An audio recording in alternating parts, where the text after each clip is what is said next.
একটা নতুন ভিডিওতে আপনাদেরকে স্বাগত।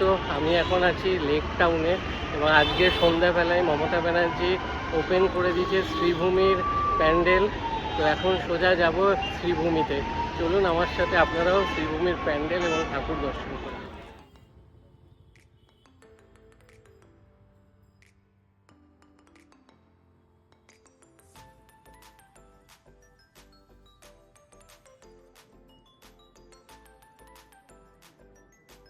শ্রীভূমির প্যান্ডেলের পুরো বাইরের লাইটিং এবং লুকস তো কালকে থেকে পুরোপুরি ওপেন হয়ে যাবে।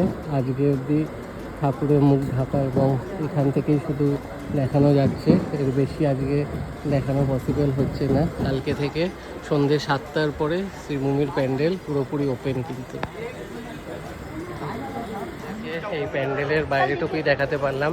কালকে থেকে কিন্তু সন্ধ্যে 7টার পর থেকে প্যান্ডেল ওপেন। আবার সবাই লাইন দিয়ে শ্রীভূমি ঠাকুর দেখতে চলে আসুন। আর ভিডিওটা এখানে এন্ড করছি। ভালো লাগলে লাইক করবেন, শেয়ার করুন এবং পেজটা ফলো করে দেবেন। আবার দেখা হবে নতুন ভিডিও।